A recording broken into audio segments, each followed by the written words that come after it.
देखनी है ये दुनिया सारी, समझनी है सब दुनियादारी। देखनी है ये दुनिया सारी, समझनी है सब दुनियादारी। हौसलों में भर के दम, आत्मविश्वास से बढ़ा कदम। देखनी है ये दुनिया सारी।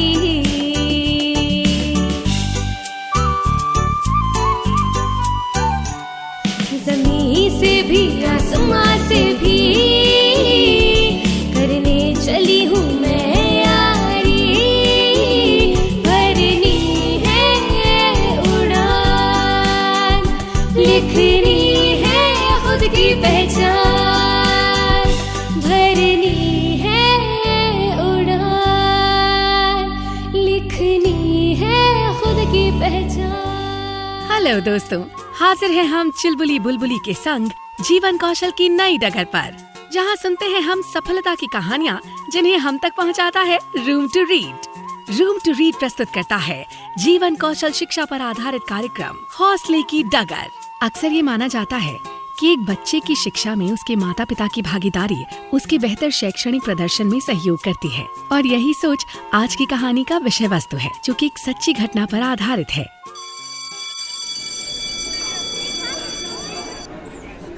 अरे बुलबुली, तुमने सुना? इस बार के स्कूल के वार्षिक उत्सव में किसी खास विद्यार्थी के साथ साथ उनके अभिभावकों को भी सम्मानित किया जा रहा है। हाँ चुलबुली, ये बात तो पूरे स्कूल में हो रही है, लेकिन मुझे जानना है कि आखिर वो विद्यार्थी कौन है और उनके अभिभावकों ने ऐसा क्या किया। तो चलो हम सबसे पुराने और जानकार इंसान राघव काका से पूछते हैं। आखिर वो स्कूल के सबसे पुराने कर्मचारी हैं, उन्हें हर बच्चे की कहानी पता है। हाँ हाँ, चलो चलो। अरे राघव काका, इस बार की सजावट तो बड़ी अलग सी लग रही है। इस बार वार्षिक उत्सव में कुछ अलग होने वाला है क्या? और अलग पोस्टर्स भी लगे हैं चारों तरफ। अरे हाँ भाई, इस बार का कार्यक्रम हर बार से बिल्कुल अलग है, क्योंकि इस बार स्कूल के पुराने बच्चे भी आ रहे हैं और वो भी भाग लेंगे इस बार के वार्षिक उत्सव में। अच्छा, ये तो बहुत अच्छी बात है, पर इस बार सुना है कि विद्यार्थियों के साथ साथ उनके माता पिता को भी सम्मानित किया जाएगा। ऐसा क्यों? बेटा, क्योंकि हर बच्चे की सफलता के पीछे उसके माता पिता की मेहनत होती है। जैसे निर्मला जी ने तो रीना को पढ़ाने के लिए बहुत परिश्रम और समाज से लड़ाई की है, तभी तो उन्हें और उनकी तरह कई और अभिभावकों को सम्मानित किया जा रहा है इस बार। ऐसा क्या किया निर्मला जी ने? हमें भी बताओ ना, हम जानना चाहते हैं। हाँ हाँ, बताता हूँ। तो भाई, बात आज से 8-9 साल पहले की है।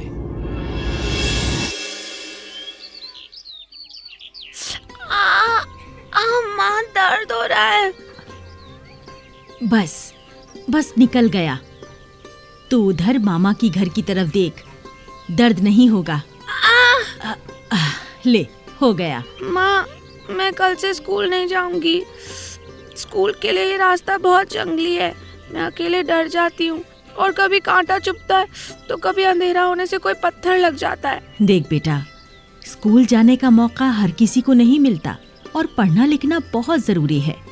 अच्छा ठीक है, मैं पूछती हूँ किसी से, इस गांव से कोई और भी जाता होगा। लेकिन माँ, जंगल का रास्ता तो वैसे ही रहेगा ना। तू चिंता ना कर, सब ठीक कर दूंगी मैं। बस तू पढ़ाई कर मन लगाकर, और बड़े होकर कुछ अच्छा करना, अपना नाम बड़ा करना, समझी? और चल, मैं खाना लगाती हूँ, तू खा ले। निर्मला, कैसे करोगी? हम तो इसके बड़े भाई को ज्यादा पढ़ा नहीं पाए।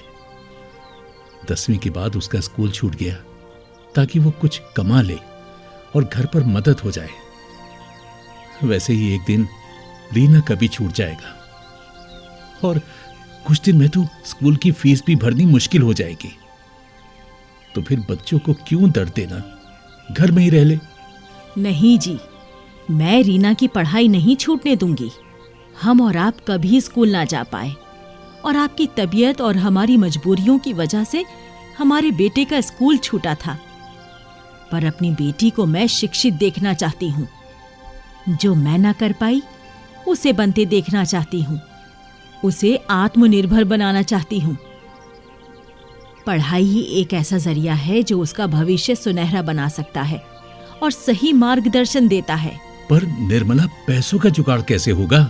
मैंने कल अपने ठेकेदार को कहा है, मैं कुछ देर ज्यादा काम करूंगी और जो पैसे आएंगे उनको मैं रीना की पढ़ाई में लगाऊंगी। हाँ, वो तो ठीक है, पर इस जंगल वाले रास्ते का क्या?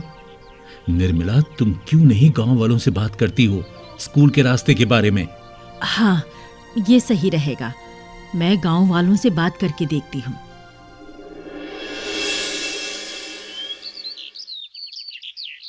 माँ, मेरा डब्बा दे दो जल्दी, मुझे देर हो जाएगी। हाँ, ये ले डिब्बा और चल, तेरे साथ आज मैं भी चलूंगी। माँ, आप मेरे साथ स्कूल क्यों चलेंगी? क्योंकि मैं बनाऊंगी तेरे स्कूल तक सही रास्ता। आप ये क्या कह रही हैं? मुझे तो कुछ भी समझ नहीं आ रहा है। बेटा, मैंने गांव के पंचायत प्रधान से तुम्हारे स्कूल के रास्ते को ठीक करने की बात की है। वो कह रहे थे गांव के कुछ लोगों के साथ मिलकर जंगली रास्ते को ठीक किया जा सकता है, जिससे तुम्हें आने जाने में तकलीफ नहीं होगी। गांव के बहुत से लोग आगे आए हैं इस काम में मेरी मदद करने के लिए, और पंचायत सदस्य कमला काकी भी शामिल है मेरे साथ।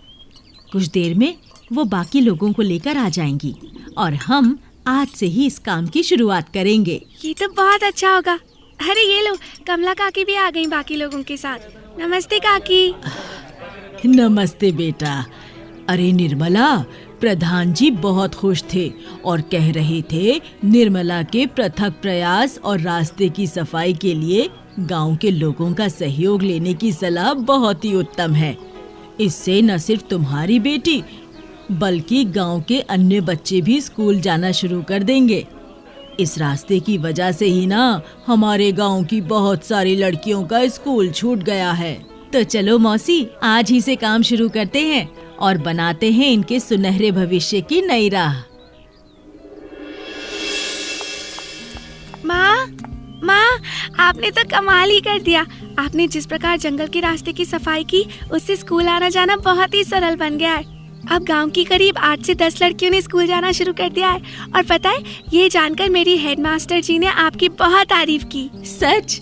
ये तो बहुत ही अच्छा है कि तेरे साथ अब गांव की और भी लड़कियां जाएंगी और अपने सही भविष्य बनाएंगी और अपने सपने साकार करेंगी।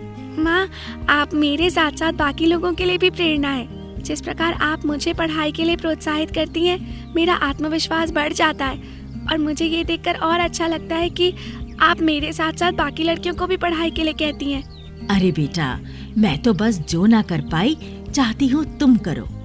तुम मन लगाकर पढ़ो, शिक्षित होकर आत्मनिर्भर बनो, और फिर मैं क्या बिना पढ़ी लिखी तेरी प्रेरणा बनूंगी? हाँ माँ, आप ऐसा क्यों सोचती हैं? आपने तो एक टीचर के जैसे ही मुझे पढ़ने के लिए प्रोत्साहन दिया, मेरे लिए नए रास्ते बनाए, और आपने आज मेरे जैसे कितने लोगों को प्रोत्साहित किया कि वो भी स्कूल जाने के रास्ते की सफाई करें, और इससे कितनी लड़कियों का स्कूल जाना निश्चित हो गया। हाँ, मैं तो चाहती हूँ तू बड़ी हो जाए, अपने पैरों पर खड़ी होकर सही गलत में फर्क सीखे, अपने हक जाने। तुझे किसी पर निर्भर होने की जरूरत नहीं, अपने सपनों को खुद पूरा करने में सक्षम हो जाए। और हाँ, थोड़ा बहुत मुझे भी पढ़ाए। बनेगी तू मेरी टीचर। अरे माँ, बिल्कुल। और होमवर्क ना करने पर मैं सजा दूंगी और आपको मेरा पसंदीदा खाना बनाना होगा।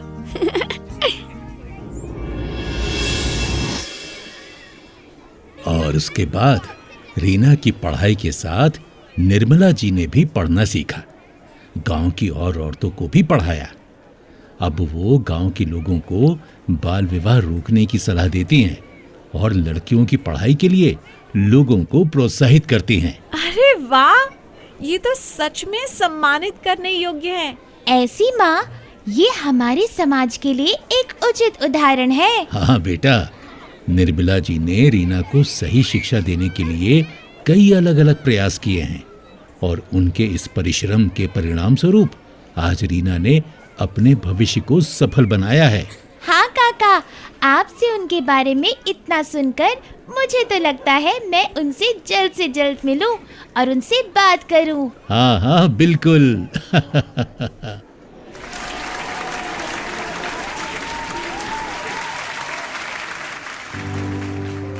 बच्चों की सही शिक्षा और विकास के लिए माता पिता का सहयोग बहुत जरूरी होता है और ऐसा ही सहयोग निर्मला जी ने रीना को दिया है और उसका भविष्य सफल बनाया है, जो कि सराहनीय है।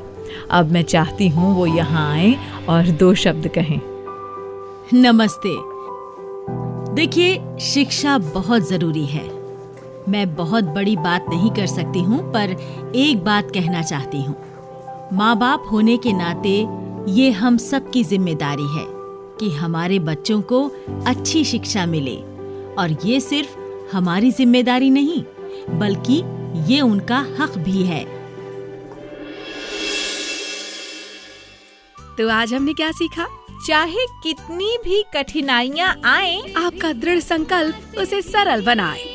भरनी है उड़ान, लिखनी है खुद की पहचान। भरनी है उड़ान, लिखनी है खुद की पहचान। भरनी है उड़ान, लिखनी है खुद की पहचान। प्रस्तुति रूम टू रीड।